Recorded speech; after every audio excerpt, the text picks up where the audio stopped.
Second. Mrs. Pazurski, if you could please call the roll. Mrs. Reed? Here. Ms. Boyd? Here. Mrs. Campbell? Here. Mr. Greer? Here. Mr. Costello? Here. Would you please rise and join me for the pledge of allegiance? I pledge allegiance to the flag of the United States of America, and to the republic for which it stands, one nation, under God, indivisible, with liberty and justice for all. Okay, thank you, folks. And now join me for the Peace Builders Pledge. I am a peace builder. I pledge to praise people, to give up put downs, to seek wise people, to notice and speak up about hurts I've caused, to right wrongs, to help others. I will build peace at home, at school, and in my community each day. Under the open meeting law, I'm informing the public that this meeting is being videotaped by Marshfield Community Television. If anybody is taping this meeting at this time, either audio or video, please notify us of such. Awesome. We have a few items on the agenda tonight. I know we have some folks here who might be looking to speak in public comment, which we certainly welcome. But before we do that, we are going to accept a motion, the chair will accept a motion to enter into an executive session for the purpose of conducting a strategy session in preparation for collective bargaining negotiations with union and non-union personnel. So the motion would need to be a motion to enter into an executive session to re-enter into full public session, open session thereafter. Is such a motion? So moved. Second for Mr. Greer's, then roll call, Ms. Pazurski. Ms. Reed? Yes. Ms. Boyd? Yes. Mrs. Campbell? Yes. Mr. Greer? Yes. Mr. Costello? Yes, that's a 5-0. Thank you very much, folks. We will do our very best to be quick. Appreciate it. Okay, thank you, folks, for your patience. I very much appreciate that. Just to set a caution with the motion. There's a motion been made by Mr. Greer to re-enter into open session. Is there a second on that motion? Second for Ms. Campbell. All those in favor, please signify by raising your hand, saying aye. Aye. Opposed? Abstained? 5-0. Thank you very much, folks. Two announcements from the executive session to share with folks is first, we are pleased to announce that we've reached a memorandum of agreement with the Marshfield Education Association to extend the teacher's contract for 1 year. It's typical at this time for us to negotiate a 3-year deal, but because of the extenuating circumstances after this school year, we followed suit with most other districts in the area and have offered a 1-year deal, which they have accepted and worked together with us to come to the terms of that agreement.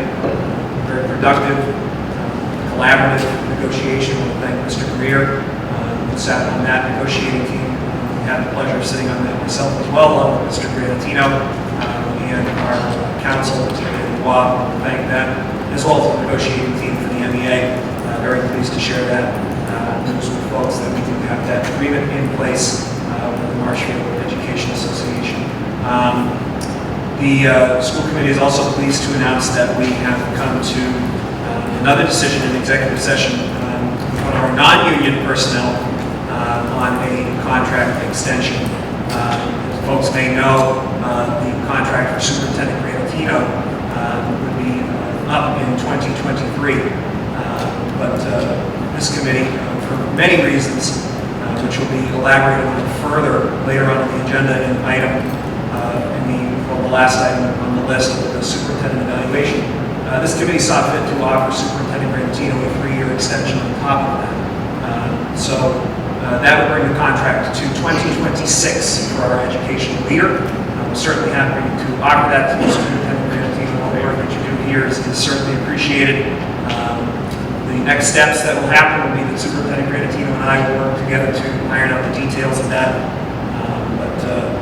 I just want to say thank you to you, Mr. Granatino, and all the work that you've done over what I'm sure has been the toughest year of your professional career. You're certainly appreciated by all of us here and by the community at large. Thank you, sir. Thank you very much.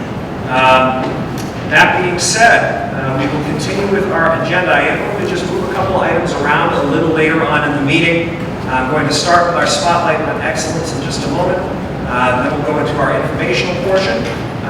At which point, once that wraps up, we'll recognize public participation if anybody wishes to speak and address the committee. And then we'll move on with our business of the night. So I'll go ahead and turn it over to you, Mr. Granatino, to introduce our spotlight on excellence, which will involve the gentleman sitting at the table here who absolutely hates attention. He does, he deserves it. In this case, he definitely deserves it.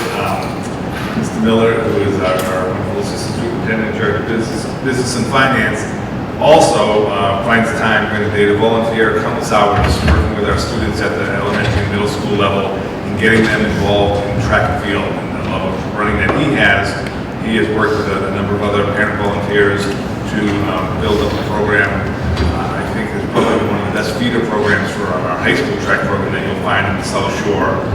I don't know the exact number. I know it's well in excess of 100 kids that are running at the middle school, and I'm not sure how many countless elementary students are running as well, thanks to the hard work of Mr. Miller and his fellow volunteers. So we thought it'd be fit as the year wraps up to just kind of give an overview of what's been going on in these track programs for our year students. Mr. Miller, the floor is yours. All right, thank you. So I just put together a slideshow. So it's really about the students, and you'll see probably some familiar faces over the years. So the Furnace Brook Middle School cross-country and track and field program is in its 9th year. We just completed our 9th year. So we started in 2012. I came to Marshfield in 2007. My daughter was 5 years old when we started the program, and she just completed her 3rd year. She's going into high school next year. So back in 2012, a couple of neighboring towns had programs, but over the years, middle school track and cross country has grown. I believe this 2 years ago was the first year that every neighboring town on the South Shore was in our South Shore Middle School League. Paul Economist from Hanover runs the cross country, and I run the track for the middle school league. So I think we're up to 18 towns, 18 schools. So it's a huge program affecting many students.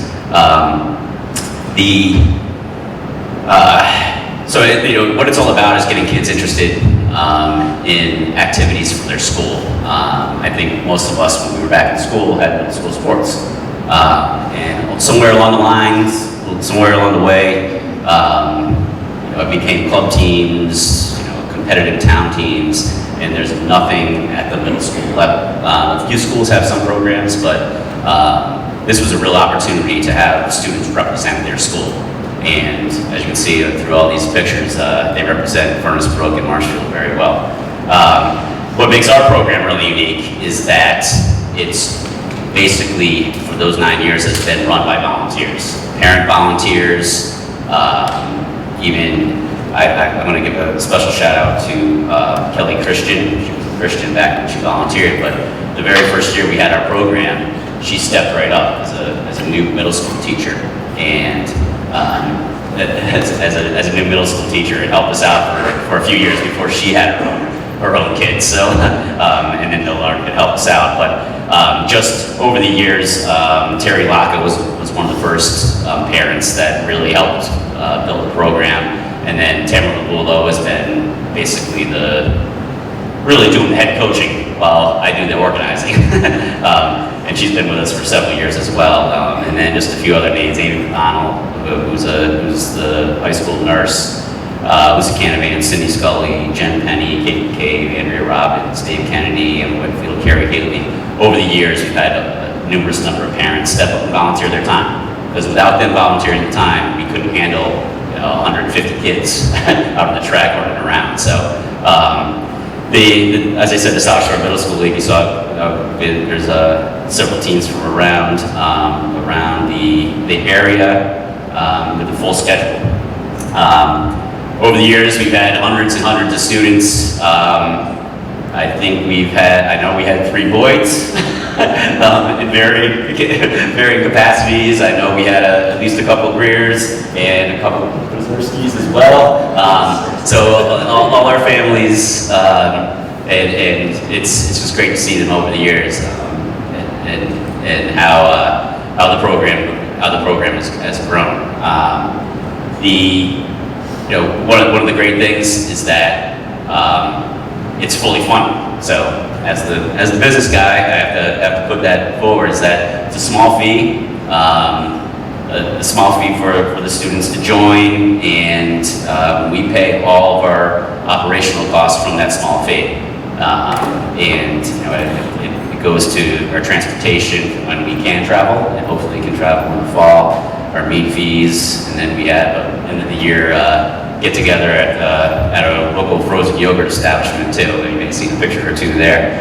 But over the years, it's just grown, and it's been a tremendous opportunity for myself to be able to do this. I'm an old retired high school coach from a long time ago, and was able to get this started, and really the kids benefit the most.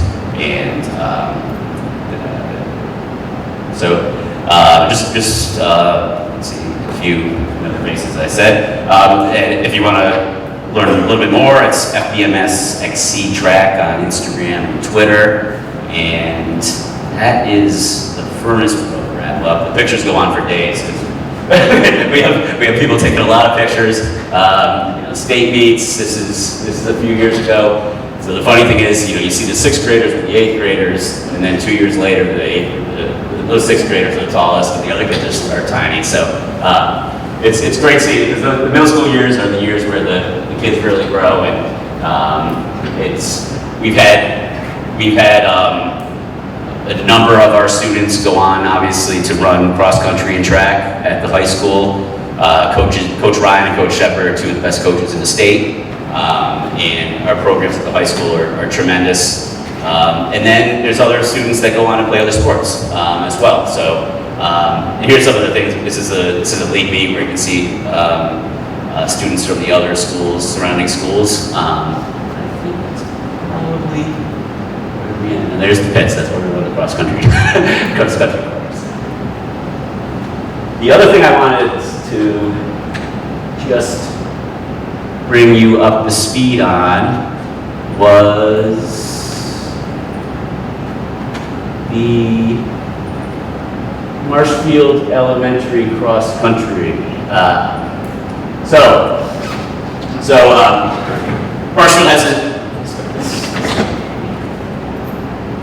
Marshfield has obviously a great running tradition. The Marshfield Roadrunners have been around forever. They started in the 70s.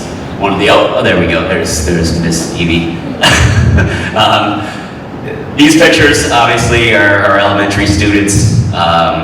So as I was saying, Marshfield Roadrunners have been around for forever. A lot of people, 46 years, the Roadrunners have been doing Wednesday night races down at the track. It's sort of an institution in town.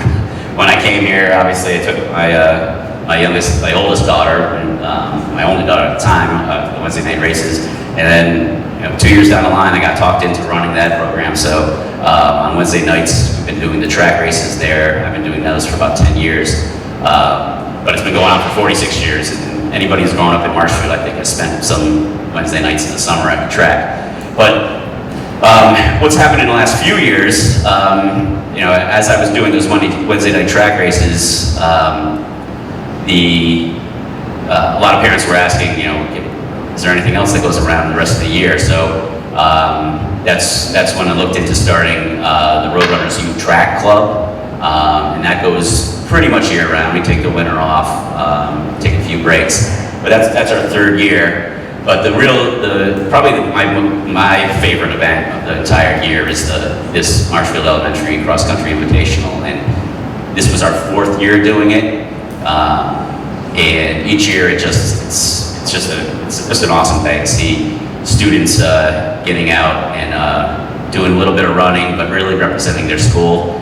As you can see, we try to get students to wear their school colors, and you can see different students in the different colors, and they compete, because cross country is not only an individual sport, but it's also a really good team sport. And this year we had to postpone from the fall. Obviously, we just held our 4th annual earlier this month. The students, we have 4 races, K-2, K-2 girls. and they run 1K, which is 0.62 miles, and then the grades 3 to 5 run 1.24 miles. And as you can see, the students get medals, ribbons, and then the big thing is the team trophy. And each 14 trophies for each school that wins the race. So this year, I'm trying to remember off the top of my head here. So the Ainsway girls, 3 to 5.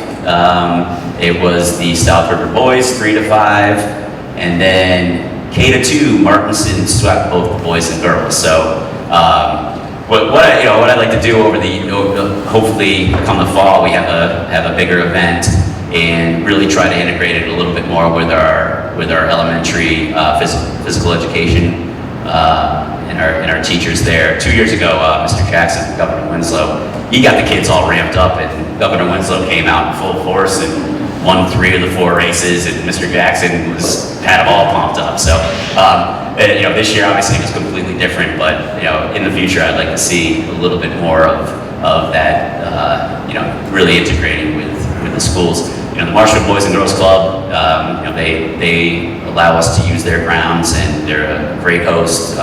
Jim Bunnell and his team have been excellent. We've run there for 4 years. It's a nice little course that just keeps going round and round. But you can see the kids have a great time. It's a good feeder program, obviously, for our middle school, which feeds onto the high school. So we're looking forward. The 5th annual will be, date hasn't been set yet, but it's usually right before Thanksgiving break in November. So be on the lookout for that. There's Jim right there. He mans the starting line.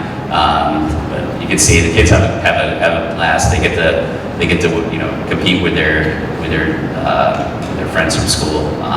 All in all, a great day. So and there's our 2 stars from Martinson. There's Nora. there's Martin there, and I think we pretty much got through that slideshow. Again, the pictures go on for days because it's obviously it's a great event for taking pictures of the kids. But be on the lookout for the 5th annual in the fall. Thank you very much, Mr. Miller. Appreciate that presentation. Any comments, questions concerning Ms. Campbell? Go ahead.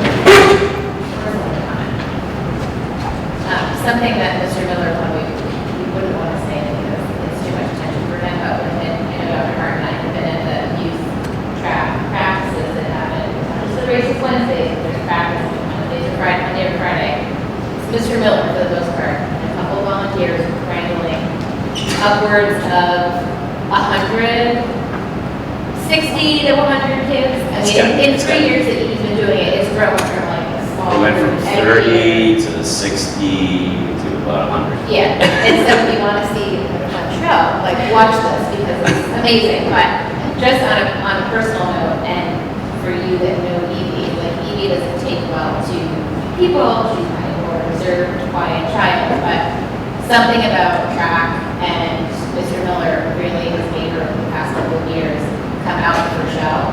And if anyone sees her and yells, Evie, she would probably run away. Every time she sees Tom, he's like, Evie, and shouts. She's like, hi, Mr. Miller, and all smiles and walks away. And I think, Like a lot. yeah, honestly, it's rare. But I think what was interesting this year was COVID and so much of our kids' routines kind of getting upended and being strange. And I know for my own daughter, some personal changes that went on, being able to have the routine of cross country and have that still, yes, there were masks and yes, it looked a little bit different, but to have that consistency of that activity still there was really impactful for Evie. And I know that's impacted her in that way, Tom, and there's been a lot of other kids that you have made that difference for. And so I just want to thank you for that. And for, we have high school volunteers that are there and track coaches that are great mentors to the kids. And it's just it's a great program, and it's a different, if you've only ever seen Mr. Miller here, it's a really different persona that you see on the track. And especially at the cross-country invitational, like he's in his story all smiles. So I would encourage everyone to show up and just to watch. But thank you for all you do in your own that's your free time that you're giving to my children and our children and your children, and it's very much appreciated. Yeah, and I think the, the big thing was, back to the middle school as well. Most of the towns around here canceled the programs, and we were going to do anything we could to keep something going for the kids because they didn't have anything.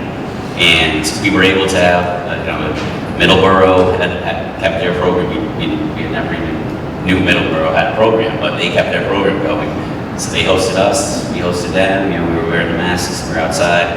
But anything to keep it going for the students. Then we had intramurals, and we made up different things for the kids to have fun. But and that's where I really touched on the volunteer aspect of it. It's the other schools have great programs, but it was really easy to cancel and just move along. We were all so invested in it, and we just wanted to keep it going. And the same thing with the youth track. We made it work last summer, and it was different, but we made it work. In that everything for all that. Awesome. Any other questions, comments, Mr. Miller? I love the Mr. Miller and his glory comment. Really, the only day that we see that is the St. Patty's Day 5K. That's it. Is anything like that? Dr. Martin, I said in the back, we were like, oh my God. Awesome. Well, thank you very much, Mr. Miller, again for the presentation. Ms. Campbell, thank you for suggesting it as a spotlight on excellence. Sorry. Not to throw you under the bus. But thank you very much, Mr. Miller. Great presentation for all you do. You get one of the million different hats that you wear around Marshall Public Schools. Okay, moving on, we're going to go to informational now. I'll turn it on over to you, Superintendent Grantino. All right, thank you very much. First, I'd like to call the committee for extension of the session. I should have mentioned Appreciate 5 that. Thank you. Can you hear me now? Hear me now? Yes. There you go. All right, I'm going to try to be brief here. I know I say that, and I always get long, but I think the most important thing I want to speak to is I think what most of our folks are here tonight to just ask about or speak about, and that's clarification of where we're going with masks and distancing. The state gave information to the schools about a week and a half ago. They updated it last week. Unfortunately, like sometimes happens at the state level, some messages got crossed. So I think what the commissioner was telling folks, town superintendents, early last week was somewhat contradicted by the governor's office. I think it was just an error, and they clarified it pretty quickly. But they sent out another update over the weekend, and I just wanted to share with the committee, share with the folks that are out there watching, inquiring, where do we stand with masks as we move forward.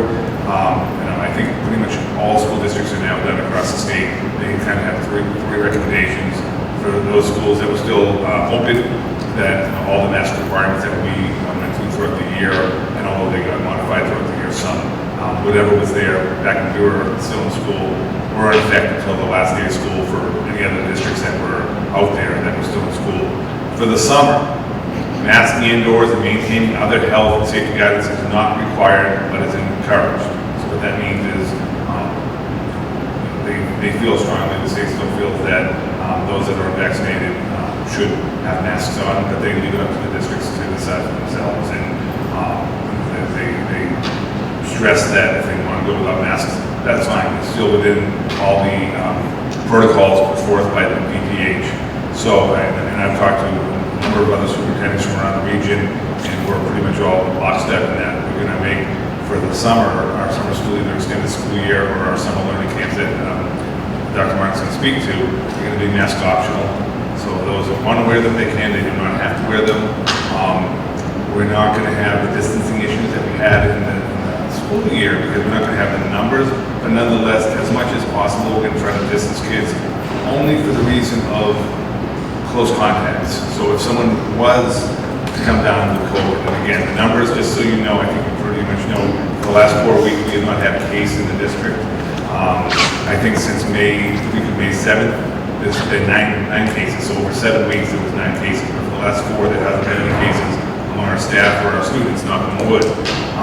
But if there was to have someone who's come down with it, if we have some distancing in place, it's much less contact tracing that we would have to do. So that would be about the only reason, but again, masks will be optional. We're not going to make students wear masks during the summer. For the fall, at this time, again, they always have to stress at this time because you never know what might happen down the road. But at this time, and I know they were somewhat ambiguous about elementary school, but across the board, K through 12 and K through 12, there's not going to be masking and physical distancing protocols in place across the Commonwealth. The Department of Elementary and Secondary Education will collaborate with EPA to issue any additional health and safety recommendations over the summer should they become necessary. But right now, I was on 2 calls with the commissioner, and he meets with groups of superintendents for each month, and he was emphatic that masks will not.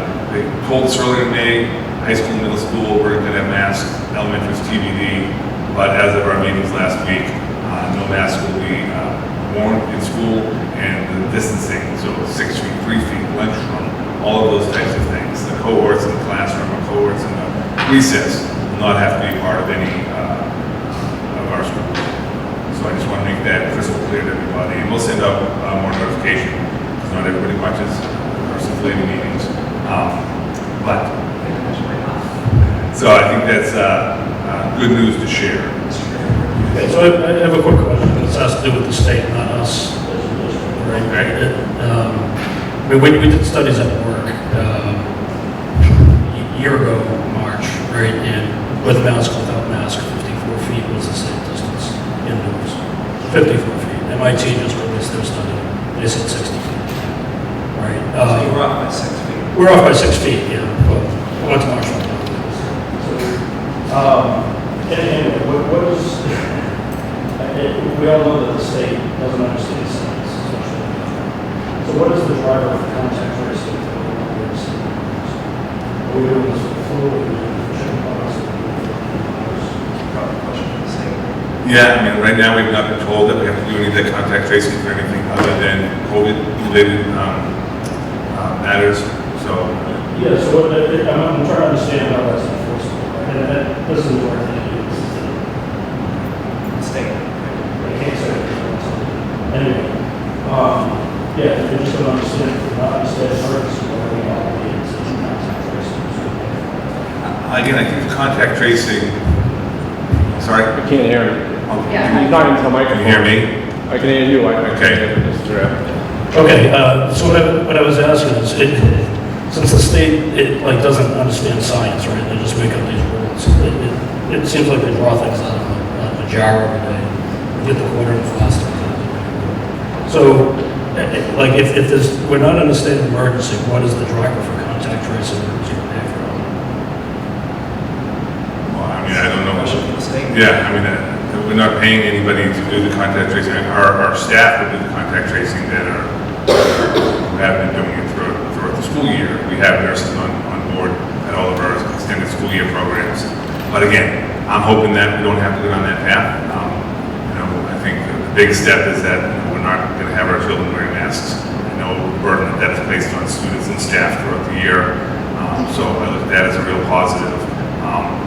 We can get further clarification from the state on their expectations for contact tracing, but we want to limit that as well, because that's a burden, not only for our folks to do it, but for the families that then have that information. What is the expectation? Do they have to do anything other than just they're advised at that point in time? Because it has changed quite a bit since earlier in the school year. So, any other questions from the committee on that? Okay. Also, just so you know, I did talk to Dr. Irons, our school physician, Mark Donald from the Board of Health, as well as obviously in close contact, Jane Lander, our nurse director, and all were in concurrence with us going mask optional for the summer. And then, again, we're not mandating any masks. If someone wants to wear a mask even in the fall or winter, they have that right to do so. But it's not going to be mandatory whatsoever. Again, moving on in my comments, just thank you to all that just made the end of the school year as successful as it was. It was a unique year. I'm not going to bore everybody with that, because we've spoken about what this year has been like for all of our stakeholders. But the end of it was a nice conclusion, and I think from the 5th grade events that had all the best intentions of being outside and they were going to be beautiful, and then Mother Nature didn't help us out much.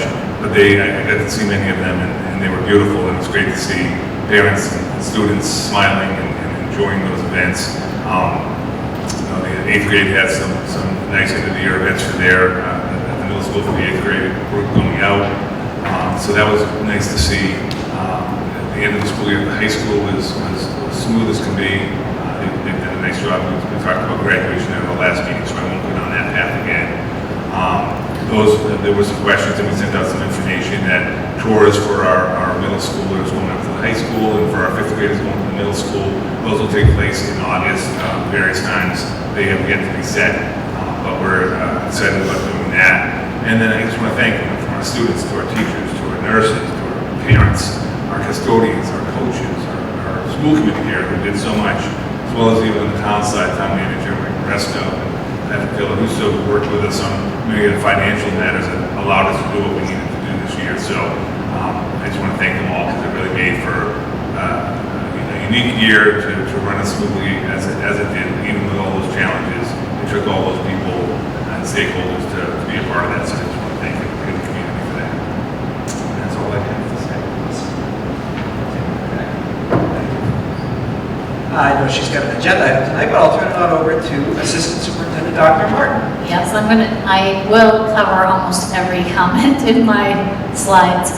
But just to reiterate what Mr. Brandantino said for the end of the year and just thanking everybody for the past year, because we hopefully will never go through another year like this again, but it's nice to know that the community was able to come together and really support our kids throughout the year. So thank you, everybody.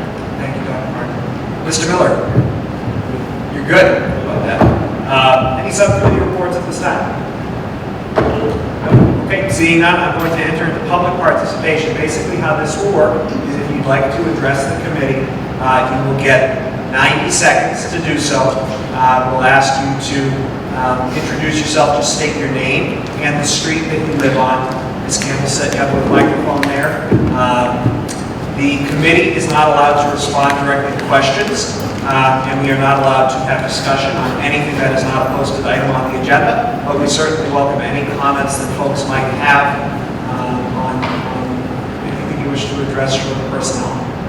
So if there's anybody who'd like to come forward and address the meeting in public comment, I would invite you to do so.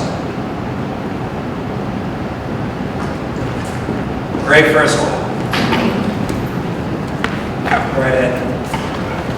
My name is Kate Stone. I live on Pine Street. And I just want to say, it is actually been having a very large group of people here. We're the ones that want the mask off our kids in the fall. And with all this information now, we've been in touch with some of you from the school committee. And we realized that you guys were in alignment with how we were feeling. We felt really good about that. I just want to say thank you.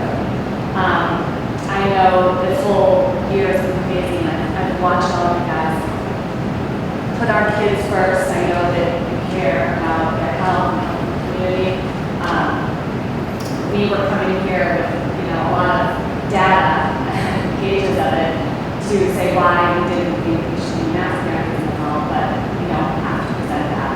So I just wanted to take the opportunity to say thank you. Thank you very much. So we appreciate that. And I think it goes without saying, we're certainly thrilled with the news Mr. Brandantino shared on the masks as well. That's a huge relief for us, knowing the mistake that we handcuffing us. Any other public comment? Good, how are you? Hi, Beth Savansky on 115 Gospel Drive in Richfield. I also want to reiterate and say thank you to our school committee and our administrators for all their hard work this year. We've been many obstacles. As an educator, governor of the school, parent, and even to mark 4 years, I have concerns, and I think we need a lot of our concerns. As an educator, my role is to create an open environment to communicate with students and staff, and ever since the mask mandates were placed, we've faced challenges to interact with each other. Those in favor of mask mandates do so to reduce health hazards, but from my own experience and observations, they have been detrimental to students. Irritability, headaches, difficulty concentrating, impaired learning, and continuous to view the side effects of wearing masks. simply asked our school psychologists how many students have pain, sensitive anxiety, and are less than 10. So moving forward, I'd like there to be an opportunity for each district to determine its moving choices. This upcoming fall, particularly during the flu season, they're already speaking about the variants of COVID, so we acknowledge the federal and state policies, but I feel it is a great disservice to our community and loved ones to simply adapt with question or compromise the policy set forth. Please consider the physical, emotional, and mental well-being of our children, and let's set consistent guidelines for them to be successful in the summer school year. Thank you. Thank you very much. And thank you for enduring such a horrible professional year for your students. Very much appreciated. Further public comment this time? Last call. I just have a quick question. I think you mentioned that it was to be determined on the K through 5. That was the original, when they came out, I'm sorry, when they came out, I mean, typically we don't answer, but that's a relevant question. And typically the state had come out a few weeks back with 6 through 12 no masks that they were planning on for fall. They said TBD at that time, but then as of May 27th, and then reiterated in last week's memo, they said that the elementary schools will be maskless as well. So pre-K through 12 for the fall, and then in the summer is optional. Thank you very much. We appreciate it. Ma'am, just for the meeting minutes, would you mind just giving us your name and your street? Of course. It's Mrs. Swain, Bradford Street. Thank you, Mr. Yu. I Appreciate have it. one other question, if I could. Yeah, if you'd like to come to the microphone and address it, sure. Given the mask situation and the hot days we've experienced over the past few weeks, it just gave you a heightened awareness of the health risks associated with the mask and the warm classrooms. And my son made me aware that there's no air conditioning in his classroom, so his class was moved to the library to finish their last few weeks of school. So how do we address the issue of facilities, making sure that each classroom has adequate air conditioning? How can we assist with that? Sure. So I am going to just say very quickly that under the open meeting law, we are really not permitted to answer questions, but because this is something that the superintendent clarified at our last meeting, and it is something that's in the meeting minutes, I will just give you a brief moment, Mr. Brinkley, if you'd like to clarify. So that's me. We did have, with the warm weather, again, we had a couple days that were outrageously hot. We get that. And every year, we might have one or two that are in that condition in summer, some are less. So we have some schools that have, in high school, obviously, is equipped, so we don't have to worry about that. It is first grade, I should have said. Pardon? 6th grade first. Well, 6th grade at the middle school, thanks to a lot of work that Mr. Miller has been doing with the town side, there's actually a capital project that's ongoing right now to get the early stages of air conditioning in at the middle school. So that, I'm not sure, I think we're really going off course as far as going into details during the public comment, but could you just give a quick timeline? So the project started about a month ago. It's the upper wing on the 6th grade, obviously, that's been notorious with the sun to be, for lack of a better term, the greenhouse effect there. It's an oven, and we previously had small air conditioners and windows, but we have started a project to completely air condition that wing. And our goal is over the next several years is to bring air conditioning to the entire middle school, and that's where we're headed. At the elementary, as many of you know, you might have some rooms based on certain needs of certain staff or certain students. We have to make certain rooms cooler with some of them. And we're looking at what it would take at the 5 elementaries as well. It's a big undertaking. I mean, there's a lot of infrastructure work that has to be done. So we have capital projects that we propose each year. And I think looking at what that might take is on our list of things to work on in the future. But right now, the middle school window is an issue we want to address, and the town really worked well with us at a special town meeting to give us that money. So we're getting there. So we should go to a town meeting too with that. Anytime something comes up, Okay. that'd be great. Thank you. And I just have one last question. I was wondering about the reading lists for the middle school kids, where they come from. Are the parents notified about the books on the reading list?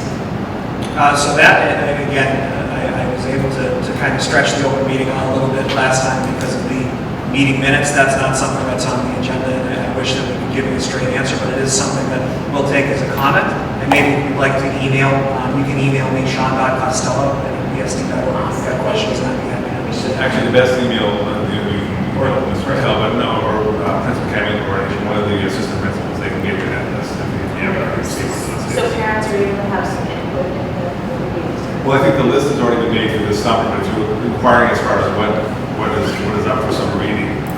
You No, can like find out. the school year, sorry. I'm sorry. It was the reading material for this past school year in the 6th grade. Like the curriculum or the reading list? Oh, With the books that they were reading in English. Yeah, I'm sure that's something that we can do. yeah, I think she's talking about having parents feedback as far as what books we are currently reading. Oh, gotcha. Well, you can always contact the school committee with any sort of comments that you have, or anything like that. We certainly have to converse with them. Thank you. Appreciate it. Thank you. Mr. Kelly, go right ahead.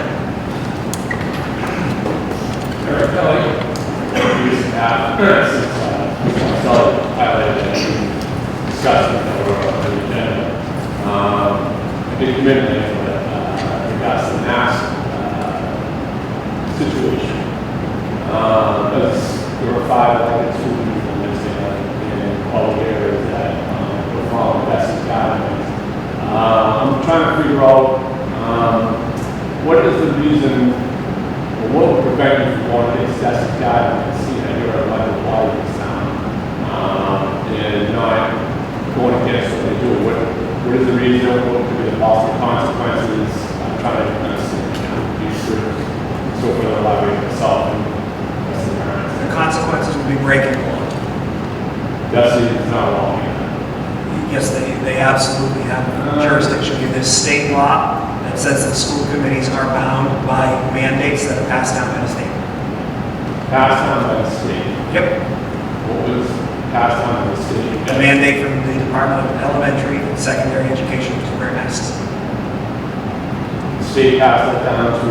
That was a mandate from the state. The lawmakers passed it down to. That's a mandate from the Department of Elementary and Secondary Education, which is empowered by the administration of the governor of the Commonwealth of Massachusetts. Okay, this is clarification right there.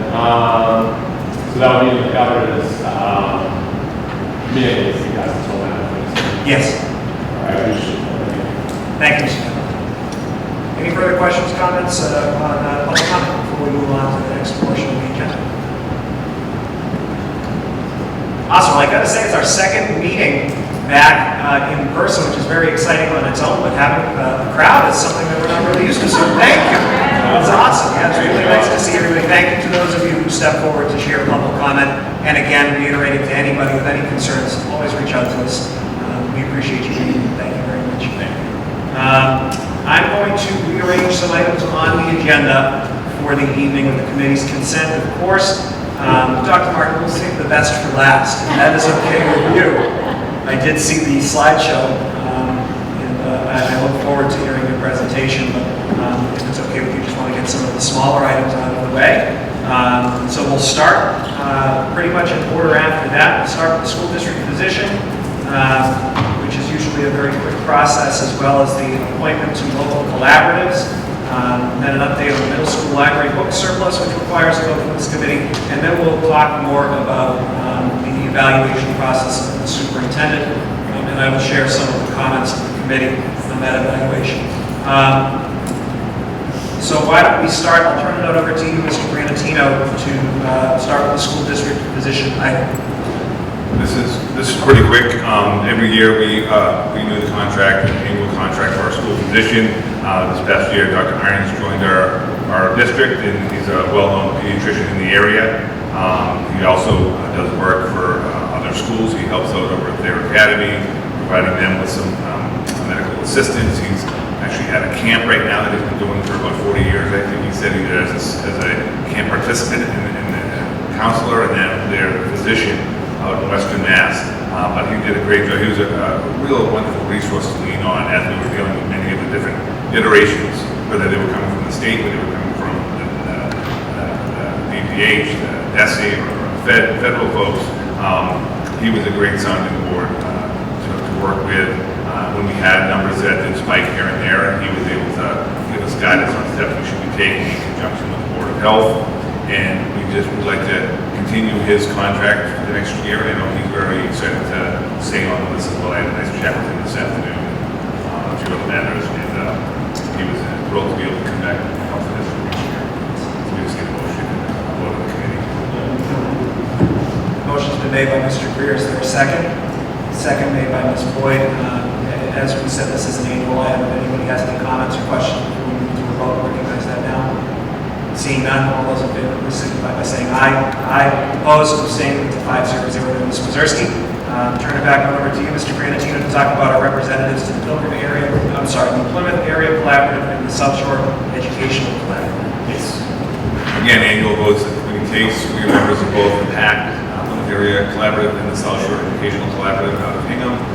And those two bodies, typically a school committee member from each district that's a member of the collaborative, is the representative from Marshfield.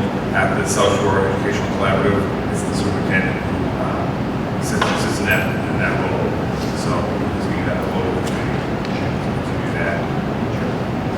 Were they separate or together? I think this is separate. Two separate votes. So we need two separate motions from Mr. Granatino. Mr. Greer, I think go very far. Mr. Granatino. Motion to keep Jeff over. Motion to give Jeff more work has been made. Is there a second? Second, Ms. Campbell. All those in favor, please signify by raising your hand, saying aye. Aye. Opposed? Abstaining? That's a 5-0. That's for the South Shore Collaborative. That's the South Shore Collaborative. Is there a motion made for the Area Collaborative? Yeah. Ms. Campbell. Yeah, Motion to appoint Ms. Campbell to the Plymouth Area Collaborative has been made. Is there a second? Second for Ms. Boyd. Ms. Pray we're not in trouble now. All those in favor, please signify by raising your hand, saying aye. Aye. Opposed, abstaining, that's also 5-0. We're cruising here, folks. Middle school library book surplus. Mr. Granatino. All right, and I'm going to pass this on over to Mr. Miller. This is not uncommon when we find the library books or textbooks that are no longer in use. We have to declare them as surplus, and then depending upon the situation, there might be different things that we're looking to do with those books. So Mr. Miller, fill us in on what we're thinking about with these books from the library. Sure. Our wonderful FBMS librarian, Teresa DeLuca, has presented the weeded book list. These are books that have not been checked out for several years. 820 titles, roughly 15% of the collection. Her plan, she presented a pretty detailed plan where other communities have held book sales through their PTO or other affiliated organization, returning those funds to any books sold to the library. But the first bit of business is to declare those 820 books as surplus. And then after a book sale, any books that aren't sold will be offered to Marshfield nonprofit organizations, and then eventually there's an organization called Northern Birds which picks up books at little or no cost. So the vote is simply to approve the attached FBMS weeded library book list as surplus. Any questions? Quick question, So I'm reading the cover sheet on this, and it states that there are financial implications on employment. However, in the description, it says or little cost. Or little cost is not. Oh, for the organization that picks up. It depends on number of books. If the company that comes picks it up, that if it's a certain threshold of books, they pick it up for free. If it's less threshold, it's a small, tiny fee to pay for their gas costs. Yeah, can we strip that option out if the money comes up? Because it's right here, there's no financial implications. I don't know what that costs. Right, all the way is significant, it's not going to pay. Sure, I can report back to the committee on that. Okay. Yeah. But I'm in favor of the rest. Okay. Because I want to know that the cost is. If it exceeds a certain threshold, we'll just drop them off in your house. Oh, that's fine. Yeah. I'll look right up the window. Usually my kids are reversed. Absolutely not. Any questions, comments from, I can hear it this second. he was making a sign about his children. Any other questions, comments? You couldn't hear anything. Someone vote. What I was saying is it says that the cost, I don't know why this is, but it says that there's no financial impact, this is not applicable. Yeah. But then in the description, it says for living costs. So I just want to strip the living cost out, and if it ends up being cost, bring it back to the committee to vote on approving the money. Yeah, that's all I'm saying, the rest of it, just go ahead. Go through. Can I just ask as a point of information, can you folks hear the discussion? Yes, you can hear what's going on? Okay, good, thank you. I just see your light flashing off and on, so I know the batteries in the microphone are dead. No, I think, just have to keep it close to you. Yeah. Awesome. Okay, that being said, is there a motion to approve the, yes, Mr. Wolf? I just wanted to add a comment. For the boards, I've heard that organization does a lot of good work employing youth who are in foster care, as well as like getting support involved youth. So it's a really great organization. So I just want folks to know that if it does, they do end up there, it's a really good contribution. Thank you, Ms. Boyd, much appreciated. Any further questions, comments from the committee? Seeing none, is there a motion to declare these books from the FBMS library as surplus? Motion's been made by Ms. Campbell. Is there a second? Second from Ms. Boyd. All those in favor, please signify by raising your hand, saying aye. Aye. Yes, with Mr. Greer's amendment. Aye. Opposed? Abstaining? That's 5-0. There, Ms. Mazursky. Awesome. So that checks off 3 of our 5 items. We're going to move on now to the superintendent's evaluation. We are required by DESE to submit an evaluation of Superintendent Granatino. It's one of our major job duties as members of the school committee. And I'm pleased to share with the public that we've completed the process of the individual evaluations. I'm going to share just a couple of comments with folks on the evaluation of Mr. Granatino. And just a little bit more on the process, which now that I have all of your rankings on all of the district goals and everything that Jeff works towards as his job description, what I'm going to do is average out every single bullet point that we checked off, which is mostly in the categories of ranging from unsatisfactory to needs improvement to proficient to exemplary. I'll average all of that out, create it as a cover sheet from the Marshfield School Committee. We'll submit it to DESE. But what I like about having the comments from you folks is that there's spots for you to elaborate. And this process has been going on for a few weeks now. Basically, the evaluation process is what prompted the discussion during tonight's executive session on Mr. Granatino's contract, because as we discussed this evening, proficient in every category is usually seen as a very high performance from the superintendent. We have a whole lot of exemplaries checked off here, Mr. Granatino, and that's a testament to your leadership here in Marshfield. I have everybody's evaluation here, and before the meeting I kind of tried to go through and single out certain comments that I think highlighted the positive nature of the evaluation. No evaluation is perfect. I think you understand that better than anybody. There's certainly areas that this committee felt could use more focus and attention, and I know we'll look forward to having those conversations with you and working towards those goals with you as a team. But for the purposes of this agenda item, I do want to focus mainly on the positive.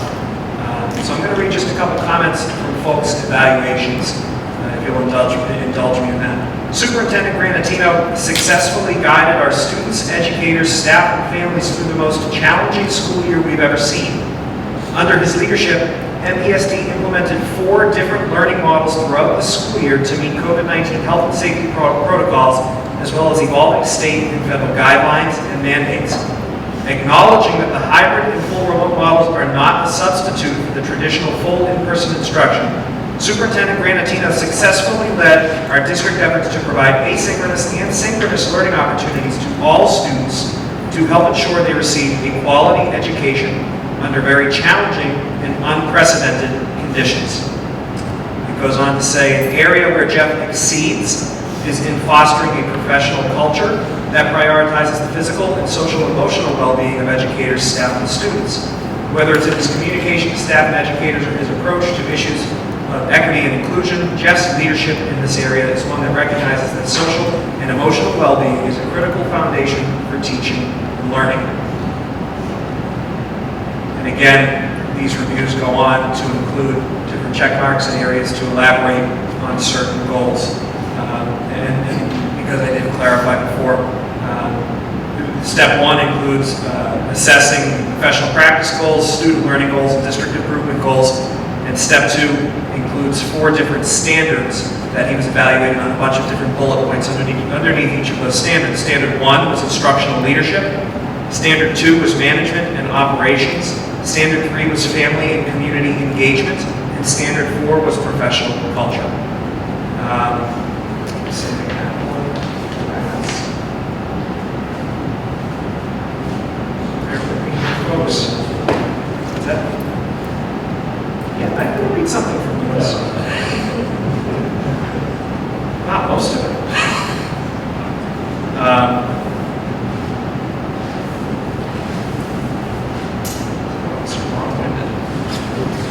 It's me. Something that stands out the most to me about Superintendent Granatino is his presence both in our schools and in the community. My own 2 children comment on how often they see Superintendent Granatino in their school. I've heard the same sentiment from countless parents and staff. He doesn't just talk about the schools from an outside perspective. He's in the schools frequently and has a true pulse of what's happening on a day-to-day basis with both our students and the staff.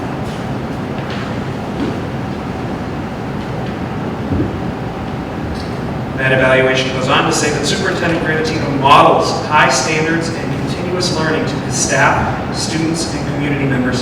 This last month he was recognized, I think folks should know this last month he was recognized with the President's Award from the Massachusetts Association of School Superintendents.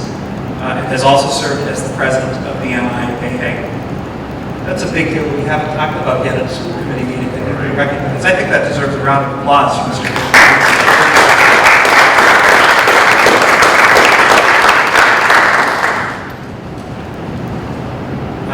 Next evaluation includes Mr. Granatino's often heard creed of every student, every day, whatever it takes.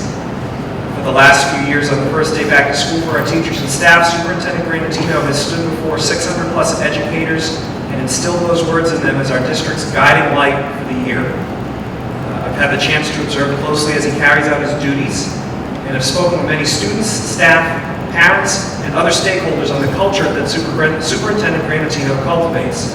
No one's perfect, and Jeff would be the first to admit that. This evaluation aims to demonstrate where he succeeds, but also where there could be improvement. This evaluation process demonstrates where he succeeds, but also where there could be improvement. However, this past year, while challenging, has only solidified the belief, one that we're confident is shared by the vast majority of the community, that Marshfield Public Schools has the best person for the job in place. He's gone to great lengths to be visible in all our schools, speaking directly with many students and staff members as he can to ensure that he keeps his finger firmly on the pulse of our schools. He bends over backwards to make sure our staff feels supported and valued. A recent example comes to mind where on a particularly hot day recently, teachers at some of our elementary schools were less than surprised to see the superintendent himself pull up in his truck and carry out some fans from the bed of his truck and put them in the school to make sure that everybody could be just a little more comfortable. It doesn't happen anywhere else, Mr. Granatino. It also goes on to note Mr. Granatino's tireless efforts to secure COVID-19 vaccinations for all MPSD staff members. Thanks to Mr. Granatino, Marshfield teachers were among the first in the state to have access to vaccination. A common theme throughout all of these evaluations was the real strength that I think Mr. Granatino brings to the table. We all kind of singled out community involvement and bringing in various groups of the community into this. And just a couple of highlights there is that in your 6+ years with Marshfield Public Schools, Jeff has formed stronger partnerships with various town organizations, including the Marshfield Boys and Girls Club, Sowing Seeds, and others. He's invested significantly in our partnership with Marshfield Police and Marshfield Fire, His leadership has been important in growing our school resource officer program, as well as many safety initiatives that are offered throughout the year in the district. He's seldom absent from any community event, from groundbreakings to parades, memorial ceremonies to charitable fundraisers. Every year he declares Veterans Day weekend a homework-free weekend district-wide, and instead encourages our students to thank the veteran for their service. He maintains strong, productive working relationships with town officials like the town administrator and the board of selectmen. He's endlessly patient, with a stellar reputation in just about every circle around town. And the last comment I'd like to share is, overall, Jeff Granatino proves to be one of the best superintendents in the Commonwealth. His diverse background and respect for his colleagues, students, and families is second to none. His leadership style is strong yet fair, and he has high expectations for his district. His commitment to our community is unlike any other school leader I've met. He's an active member of many outside organizations that benefit the students and families that MPSD serves. So that is just some of the highlights from the evaluation for our educational leader, Mr. Granatino. I think it goes without saying that this is certainly a rigorous process that requires us to review the goals, to review everything that's gone on in the district over the past year, which certainly is a lot this past year. But with all the challenges that we're faced, it makes perfect sense that Mr. Granatino, despite all of that, will receive glowing evaluations from all of us. And I want to include too, even in one particular evaluation that included a lot of different areas of improvement.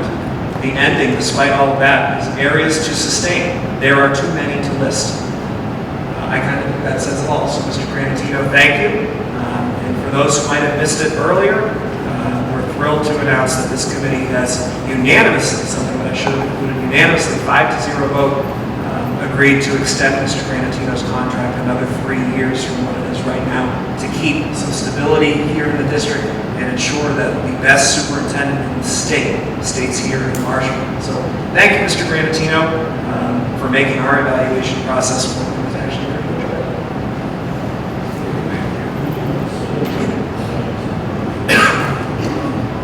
Sure. Do we have any comments, members of the committee, before we move on to the evaluation point? Awesome. Of course. I will be brief. For those of you that know me, this is probably the most uncomfortable 10 minutes I've ever had in my life. I am part of a very, very strong team from the school committee on down. Martin, Ms. Calaro, Mr. Miller, Ms. Pazurski, all the principals and the teachers. I do not do this. The work that we do as a district, the good and the bad, is part of a group effort. And I'm blessed to be here. I'm thrilled over the last 6 years to be able to be your superintendent. I want to be here as long as I can be. And I'm thrilled that I've been given that extension. Even if I didn't have it, I would still work every day as hard as I can. I know that all of my decisions are agreed upon by 100% of the people out there, and that comes with the territory. But I try to work my hardest for the district, for our students, for their families and staff. I will continue to do so. I will continue to try to learn. One thing that I like about this process is that I do get suggestions and constructive ideas on how I can improve, because we can all improve. From the teachers to the cafeteria workers to the bus drivers to the administrators, we can all improve, and I take that very seriously, and I appreciate that feedback, and we'll review it all closely and make sure that my next steps moving forward continue to try to address those areas that I need to work on, because that will only help the district a little bit better. And again, this is the best district I could ever imagine being in, and I'm thrilled that we've been able to do what we've done, even with this unique year behind us, and I just see a lot of positives going forward, and I'll work my hardest to live up to these recommendations and these reviews. So thank you very much. Thank you, Mr. Granatino. And again, appreciate folks bearing with me as I read just some of the comments, but we do have to update folks on the evaluation that is done. And I should note, Mr. Granatino, in everybody's evaluation, it does also glowingly speak to the team that you have in place. So thank you very much, sir. We will do the meeting minutes first. Mr. Gray will take that suggestion. I think it's a good one. Just very quickly review the minutes from last meeting on June 11th, and then I'll turn it on over to Dr. Martin. And so I have a couple of comments. on the minutes from last meeting. Yeah, I was under the impression the spotlight on excellence. It's the teacher retirement. Well, because it was an item that was listed on the agenda itself, Yep. what happened in that item, even though it was moved up in the meeting, was just listed under there. Okay, so that's fine. So when we get down to the director of special ed, when she presented her plan for the partially met items, Yep. was a tiered focus monitoring, right? Which the plan requires the teachers to review curriculum for racist and all sorts of other content, right? And I requested that we include politically biased content as part of the review. So you'd like that just noted? I'd like that noted in the minutes. Okay, if you'd like to give Ms. Kazerski language on that. Yeah, I requested that we include politically biased content as part of the review of the curriculum by the teacher, as stated in the plan to be presented. So just noting Mr. Greer's request. It's there. Any other questions, comments on the meeting minutes? And I apologize, I misspoke on this week from June 8th.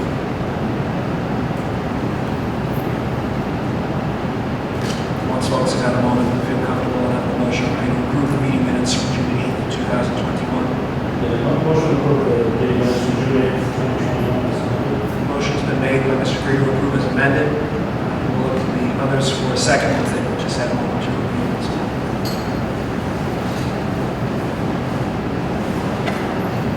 Second's been made by, was it Ms. Campbell or Ms. Burke? There was one. Second's been made. All those in favor, please signify by raising your hand, saying aye. Aye. Opposed, abstaining, it's 5-0 there, Ms. Kazerski. Okay. Bring us home, Dr. Martin. Go. We've got a nice presentation from Dr. Martin coming on up. Mr. Granatino, I don't know if you have anything to introduce this item. It's just very brief. Dr. Mark's going to give us an update on what we're seeing with curriculum, the work that's been done this year, a lot of discussion on what we've been able to do and what maybe we were not able to do because of COVID. Dr. Martin has created a nice presentation that shows us exactly where we're at, both the good and if there's areas that we need to work on. She'll have that, as well as talking about programs that we have in place moving forward for our students to help catch some of them up that might need a little bit more assistance. So, do you need us to help you with the Nope, thing forward? You got it. I was thinking about it. All right, so I'll try and go as quickly as possible, but there's a lot to highlight. So we're going to talk about the year in review, but then also this learning loss or unfinished teaching, our planning for moving forward, and then some summer opportunities that we have for both our students and our staff. So the year in review, I thought this was a good quote because we hear a lot of negative about the past year. I think it's important that for the students' sake that we start talking about school really in a positive light, and getting kids back should be a very positive event. So this is one of my besides Mr. Granatino, one of my favorite superintendents in the country. He is from Wisconsin of all places, but this was one of his quotes, and I just thought it was pretty fitting for what we're going to start talking about.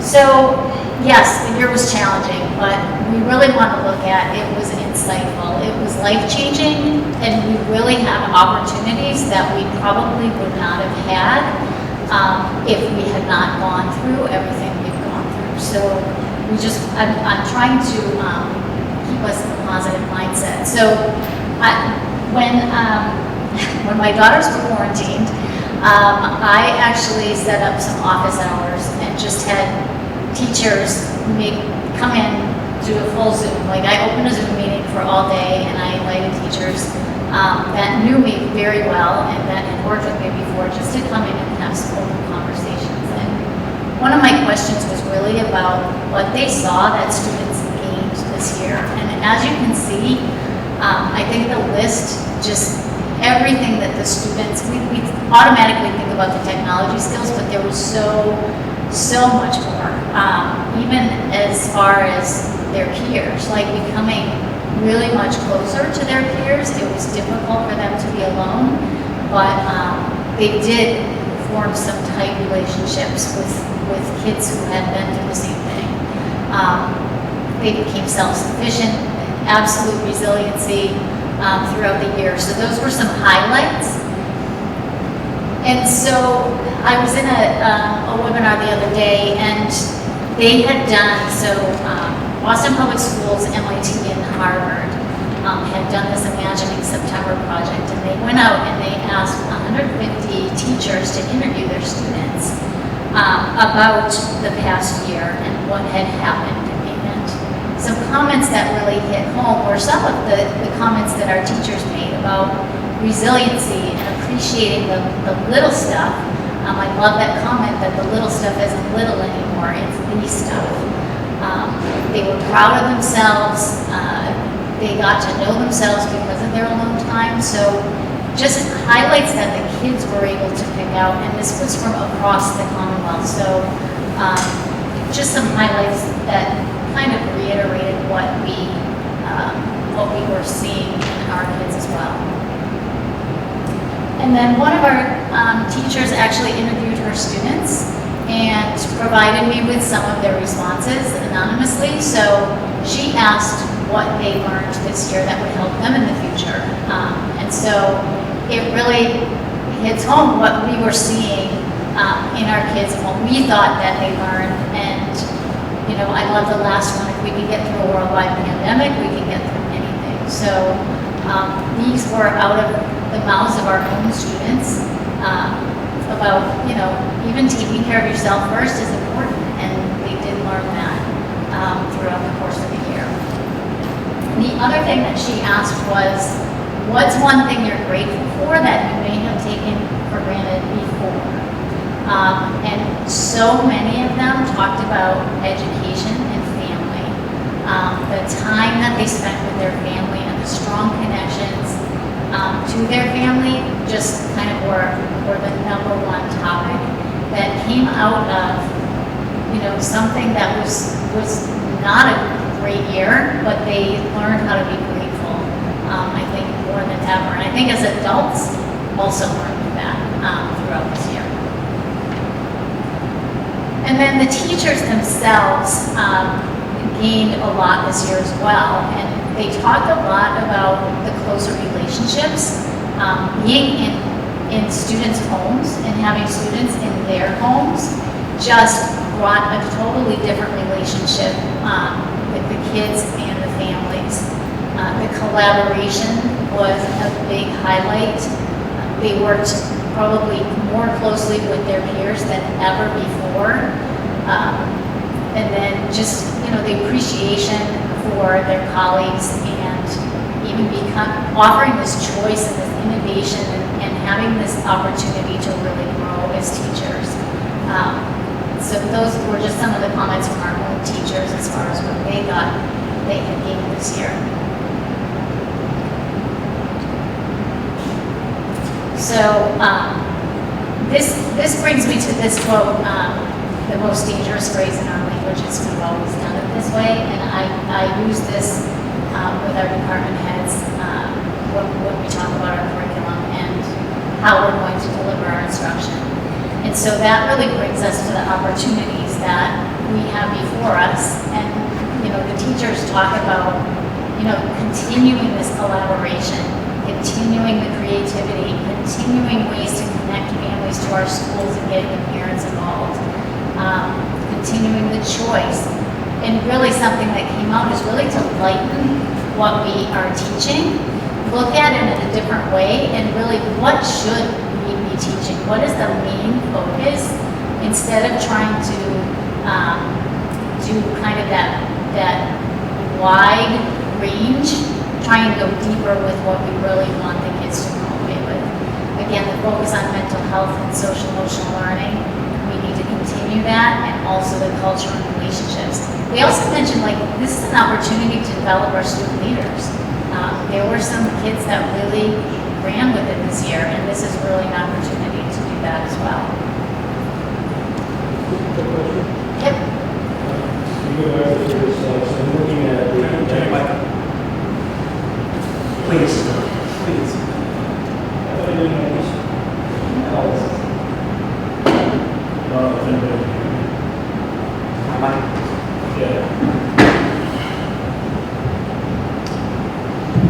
I just wanted clarification on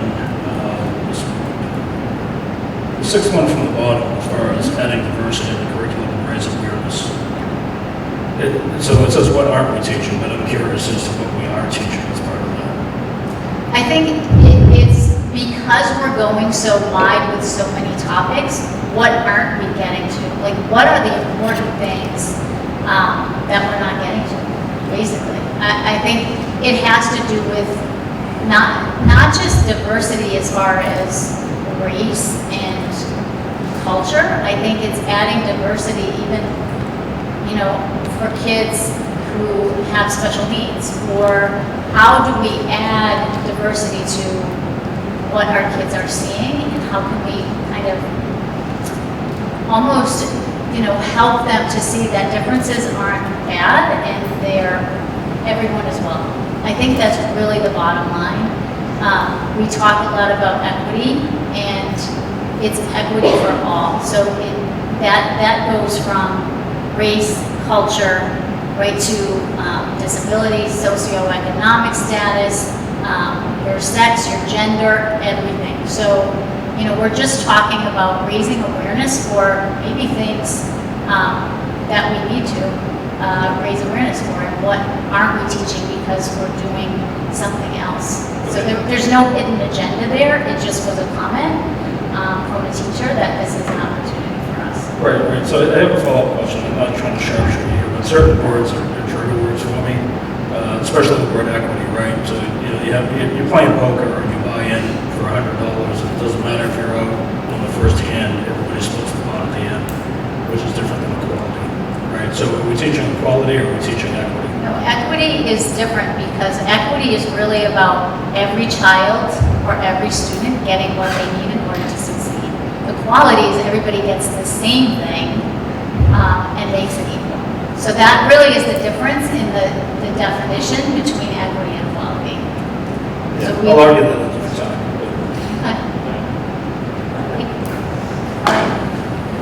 So, this actually was another quote that came up just today. I was working with 18 teachers from the district, and it really talks about, let's not return to an old normal or even a new normal, but let's go to a new better. So, embrace the best of what we knew before this, and incorporate the best of what we've learned, and just move to a new better instead of a new normal. And I thought that was a really positive way of looking at this. So one thing that I just want to, we talk about this unfinished teaching and learning instead of learning loss. Learning loss really has a negative connotation, and as I talked with other teachers about this and listened to a speaker this morning, all learning is unfinished. So this could be something that happens every year, and even for adults. We are never finished learning. So just putting that spin that it's not anyone's fault, it's not a negative, it was something that we're still doing, and we're still going to learn, and we're still going to teach what we didn't get to. So I did want to just give you some data as far as because we're talking about this learning loss. I just wanted to pull up some data from some of our classrooms and schools about how we have grown and how our students, especially at the elementary level, we have some really good data across the district that's common. So as you can see in the first pie chart, we had a large number of students in the fall that were meeting below expectations. But when they reassessed them in May and June, you can see how many went from that smaller, even the blue part of exceeding expectations, to how many really exceeded, and how many kids came along throughout the course of the year. Was it perfect? Absolutely not, because we still need to catch those kids in the red and the yellow. And we need to encourage the kids in the green and the blue to go further. So, but, kind of helps us see that we did teach and we did learn throughout the school year. This was another one. second grade, where they did have a sliver of students below expectations, and by this spring, there actually were no students that fell into that category. So I just wanted to bring in some of this data so that we are looking at it, but we're also looking forward too. This was some of our math data from a particular grade level at a school. And as you can see, the first time they tested, there were several students in the red, which are really kind of the warnings that you want to take a look at. But when they tested most recently in June, there were no students that were in the red at all. So, and a lot of our students made great gains, and we do want to look at the students who didn't make as many gains. But now we have some of this data to go by in the fall as well. So our teachers I think they did an amazing job in such a difficult year to reach so many of our students in so many different ways. So kudos to our staff who really helped with making these gains. This was another one that really talks about, or this shows kind of that red again, where we're concerned. February, you can barely make it out, but there was a lot more yellow in grade 1. And then in June, there was a lot more green. And that really happened in grades 2 and 3 as well. And this was in math. So that we did make gains. I just want to make that clear that not everything was lost. So I thought that was powerful data. And this is something as well that if you look at the upper left-hand corner, that's what we talk about when we talk about multi-tiered systems of support and RTI. And those percentages are really what we would typically see in a normal year. As far as students on grade level tier 1 instruction, students needing additional support in tier 2, and then the students at risk in tier 3. Those are really similar to what we'd see in a normal year. Over on the right, you see what domains of mathematics that perhaps we didn't hit as well. And we probably knew that geometry actually was probably going to be an area of concern, because when we mapped out the curriculum, knowing that this year was going to be more difficult, that was probably one of the places that we didn't hit the hardest, because we knew that number sense and algebra were more important. So those are just a few of the things that I wanted to share. And then the other thing that we hear about is remediation versus this term acceleration. So remediation is really when we take students back and have them master everything that they missed. And that takes time. That takes them away from current content. That really reverses how far they can go. And it attempts to reteach every missing skill that the student has, which means those skills are really taught in isolation, and they're not connected to what's going on in the classroom.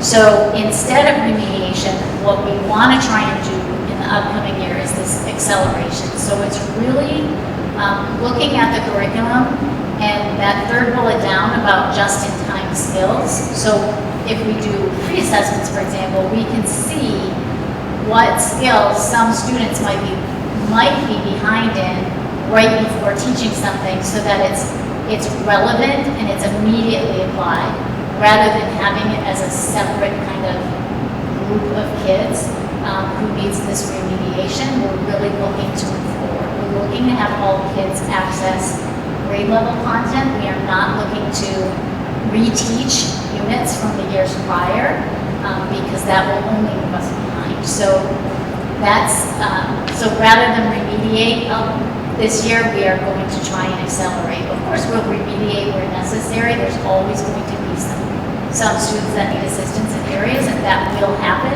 But for the majority of our classrooms, we really want to try and stick with grade level content this year. So some things that we've done to this point, we have started identifying unfinished teaching in order to accelerate the learning. So middle and high school department heads and coordinators met with their departments to identify. I do have links in here if you're interested, but the elementary teachers went through Mount and ELA by grade level and identified which standards they met, almost met and didn't quite meet. So we have that information, and then we can use that information to address those concepts next year when we get to that content. So the 5-year curriculum cycle is coming back. We took that hiatus during COVID. So the review cycle is really starting from with the end in mind. So you look at the results first, then you look at how students can show you what they've learned, and then you plan your experiences and instruction around that. This is our template that all of our departments from grades 6 through 12 are using currently. And they are all, this is part of NEASC as well, is the expectation that all of our content areas will be using the standardized template for the district. And they will be looking for all of our curriculum to be written in these templates within the next 18 months. So some places are further along than others, but we're going to get there. We are also adding to our curriculum documents, vision of the graduate, the WIDA standards for our EL learners, and the CASEL SEL competencies. So those are all going to be embedded in our curriculum as well. The expected outcomes after all of this, all of our departments have shared drives now for all of their documents. The scope and sequence for the year, which will be eventually published on our website so parents can see all of the topics that we are covering in each course. A UBD unit for each unit of study within the course, and then common assessments. SEPAs are curriculum embedded performance assessments, so rather than paper and pencil tasks, we are asking them to do more performance-based to show us what they know. So summer opportunities for students. So the high school has some learning opportunities. Students can enroll in up to 2 classes. Those are the dates that it's running. Mr. Cobb is overseeing that. The students would register this week. So that is open to students who may need to make up classes or credit recovery, things like that. So that's what's happening at the high school. The middle school has summer enrichment this summer as well in all kinds of academic courses, and they also have enrichment courses running for our students for 5 weeks this summer.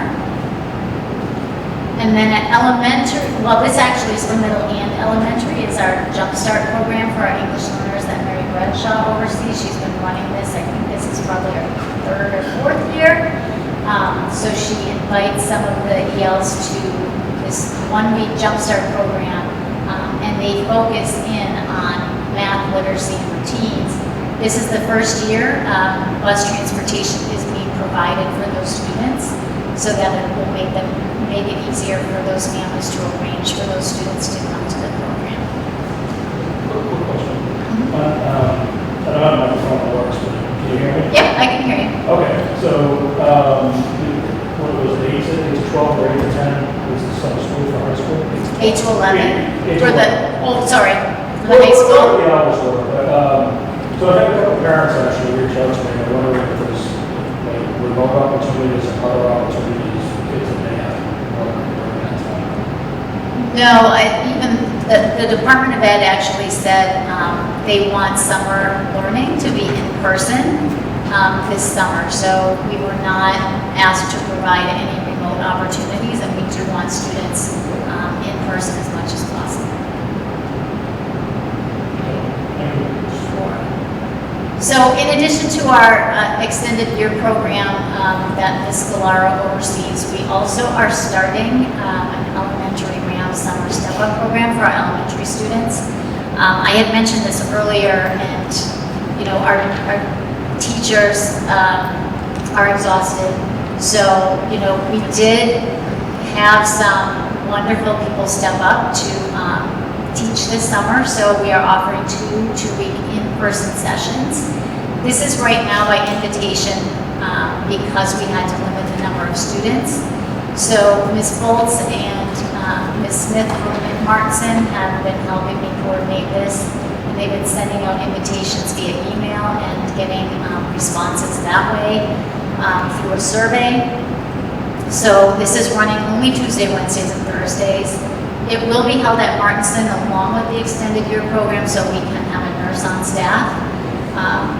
Three big areas that we're focusing on are the two main core content areas, and then we do have three staff members who are going to focus on social emotional learning and kind of go through all of the grade levels and work with the students on some activities that will build up their competencies in social emotional learning. And then this is the first year, thanks to Ms. Boyd, we are unified with the United Way and working with Boys and Girls Club to kind of offer a wraparound option because we know that parents work and it's really difficult for them to pick the students up at 11 o'clock in the morning. Boys and Girls Club, we are providing them with names of anyone who is interested in opportunities at the Boys and Girls Club, and we're forwarding those names to Jim and his staff so that they can reach out to those parents and families. And then we're providing transportation from the program to the Boys and Girls Club at 11 o'clock. So that will be able to take away one less detail for those families to worry about. So that is the first year that we're trying this. So we have high hopes that everything will go tremendously. And then summer libraries are open. The libraries are open at at all the elementary schools and middle school. I did get one email today from Kristen at Governor Winslow School who said it was amazing. She actually started her morning immediately when they opened at 8:30 with someone, with one student, and she ended up getting almost 40 students this morning. So it was really a great opportunity for the kids to come in and just check out books and get suggestions. So I thought that was pretty good for our first time trying this as well. Staff, this week we have elementary teachers, gosh, we have almost 20 in each group doing some math planning and some literacy planning for the fall. And then that is a link to a spreadsheet that has all of our curriculum work. And it's pretty amazing how many people are working on their curriculum this summer to try and get ready for the fall. Professional development this summer, we are offering 2 sessions with Greg, who got rave reviews last summer from ed tech teachers on redesigning the classroom. And we're offering 2 different options for people, so they can do it self-paced, or I sat in on his first session the other day, and it was fantastic, which I'm not surprised. Educator Academy, write these days down. This is the Educator Academy for this year. We always do kind of these topics, and SEL probably will be a big component this year, as with the technology piece. The brunch, we don't know what that's going to look like, so that's kind of TBD. We usually have something on Wednesday as kind of a celebration for the staff, so that's coming as well. And this was one last quote that I just wanted to leave you with, because I think it really holds true. The bad things that happen in our lives put us directly on the path to the best things that will ever happen to us. So we are hopeful that what we've learned over the past year is really going to set us in a positive direction and put us in a good place. So that was very long. I apologize, but a lot to pack in there. Thank you very much, Dr. Martin. Any questions or comments from members of the committee?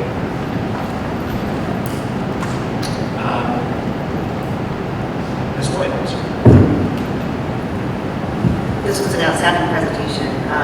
I love the positive framing of what we can do over the summer to help really kids be best prepared for the fall.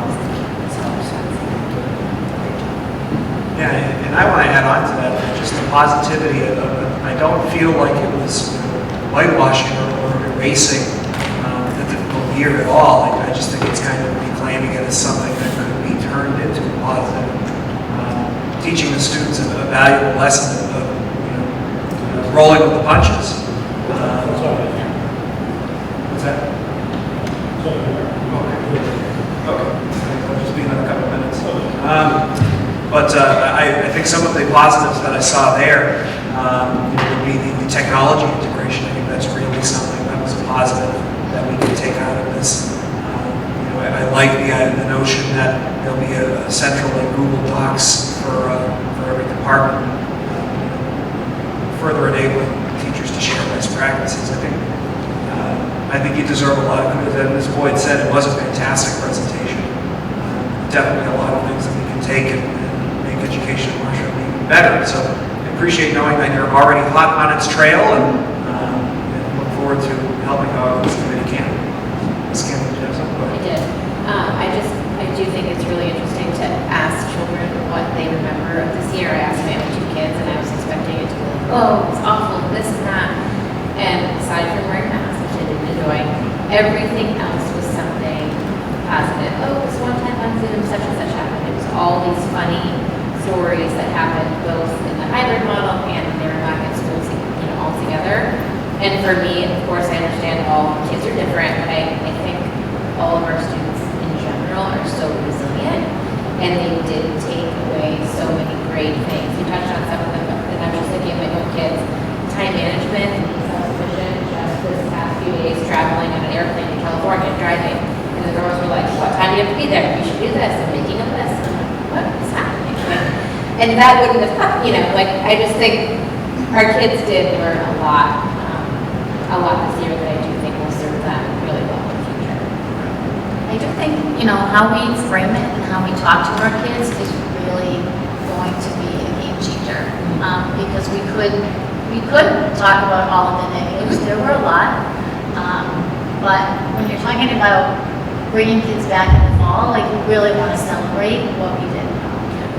And the only other thing that I forgot you talked about it was the teacher relationships. And I know, speaking with one of my daughter's teachers, I feel like I know her better than I've known any other teacher that I've known before. And she knows our dog, and she knows my mom, and she knows what our kitchen looks like, and my bedroom. And we did get to learn a lot about our educators. And I do think, as challenging as it was, that's a really special relationship that our kids will have with the teacher that they have, their COVID teachers. I was just asking her if she was going to speak and then I'd blow her microphone off. Go right ahead. Yeah. So, great presentation. I was just curious, the comments from the students, very interesting comments. Do you happen to know the age group, elementary, middle school, high school? From the students, those were high school students. Okay. Awesome. Yeah, well, good job. Yeah, thank you. That really was great. Any further questions, comments? I'll make a comment. Why not? Go ahead, James. Great. 5 for 5. It's not 9:30 yet, right? What? Oh, It's on the web. oh, okay, all right, cool. Awesome, so that's really good. I liked how you highlighted the opportunities. I think that that's really important, and I'm happy to see that there's a strong focus on preparation for next year, because as we all know, even though we have so many resilient kids and teachers, there's going to be new challenges. So I'm happy to hear that, you all are recognizing that and trying to be as best prepared as you can. So great presentation. Thank you so much. We also have our Start with Hello the first 2 weeks of school already planned. So really hitting the social emotional aspect of it. Awesome. Well, thank you very much again, Dr. Martin. That was really great. I think it demonstrates, obviously this past year was incredibly important, but I think this is a real strong argument to be made that next year might be the most important year in education in a really, really long time. So that was really great. Thank you. Did you have anything to add, Mr. Anthony? No, I'll just say, thank Dr. Martin. It goes without saying, you guys all said it. This has been a unique year, but one in which you've been able to work with the teachers. And I was talking at the beginning of the year about painting outside the box and tell that to the teachers, it's okay, I get messy. Well, the school year was messy, and we had to make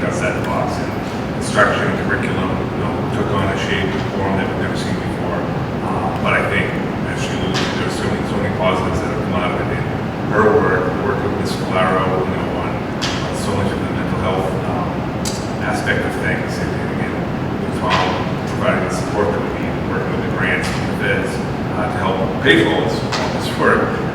It's again, a really strong team effort in trying to meet the goals of all and needs of all of our students. So I just want to thank them. Great, that concludes the business that we have before the Marshfield School Committee this evening. I'd like to end this meeting by thanking everybody who contributed to what has been, as we've said a few times, the most difficult professional challenge in the lives of our educators, those here and those throughout the district. This is our first meeting since the end of the school year, just last week, and I think Marshfield should be really proud as to how our students, how our educational community handled this year, handled all the ups and downs and all of the uncertainty. We've come out of the other end, and as Dr. Martin just ended very appropriately with that presentation, that we could be stronger for it. So thank you to everybody who helped get us through this past year. We look forward to better, brighter days ahead. And with that, I'll entertain a motion to adjourn. So moved, Ms. Campbell. Is there a second? Second from Ms. Boyd. That's a roll call there, Ms. Kuzerski. Yes. Ms. Reed? Yes. Ms. Boyd? Yes. Ms. Campbell? Mr. Weir? Yes. Mr. Costello? Yes, thank you very much.